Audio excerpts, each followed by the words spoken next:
Сәлем достар, каналыма қош келдіңіздер. Бүгін сіздермен қазақтың ұлттық тағамдарының бірі қызыл ірімшік жасайтын боламыз. Өте дәмді, тәтті және жасалу жолы өте оңай. Ол үшін видеоны толығымен қараңыздар. Мен 2 литр сүтке жасадым. Мына жерде 2 литр сүт, қақпағын жауып, қайнаған күтеміз. Қайнаған соң осылай 5-6 рет сапырамыз.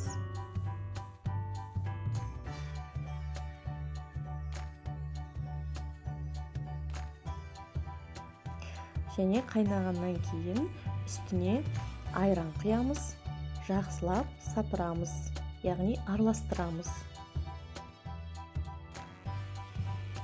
Осылай айран мен сүтті жақсылап араластырамыз. Солай сүтімізді ірітіп алуымыз керек.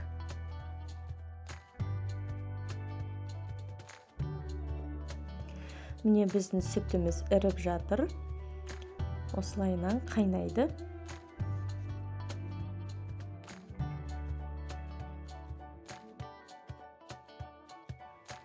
Міне байқасаңыздар, сары суы бөлініп шығып жатыр.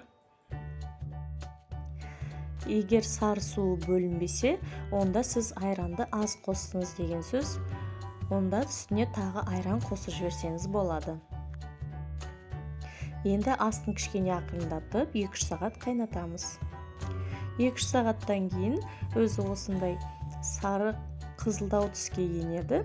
Сол кезде татымына қарай, болмаса өзіңіз тәттіні қаншалықты жақсы көресіз, сонша қант салсаңыз болады. Қант салмасаңыз да болады. Мен өзім 2 үлкен қасық қант салдым. Енді баяу отта тағы да 3 сағаттай қайнатамыз. Енді ірімшігімізді судан айырып сүзіп алатын боламыз. Сүзіп алатын марлі, болмаса бір таза орамал, осыған салып, барлығын суын сорғытатын боламыз.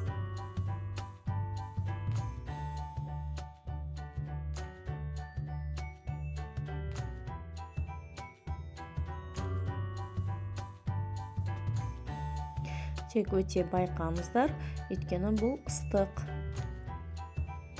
Осындай тереңірек шұңғыл ыдысқа салып, суын сорғытатын боламыз. Болмаса мантоваркаға қойсаңыздар да болады. Осылай бетін тарелкамен жауып, үстіне ауыр зат қоямыз.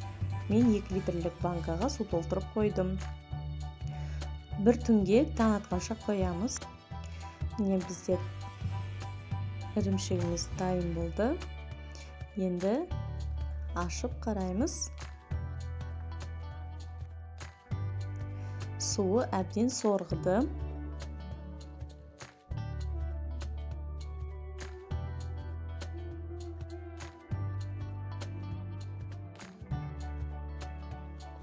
Енді өзіңізге қажетті формада кесіп аласыз.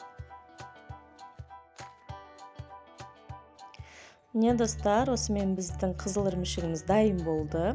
Жасалу жолы өте оңай. Міндетті түрде жасап көріңіздер. Видеоны толық қарағандарыңызға рахмет. Каналыма тіркеліп, лайк басып, комментарий қалдырыңыздар. Сіздермен болған Айжан ханым.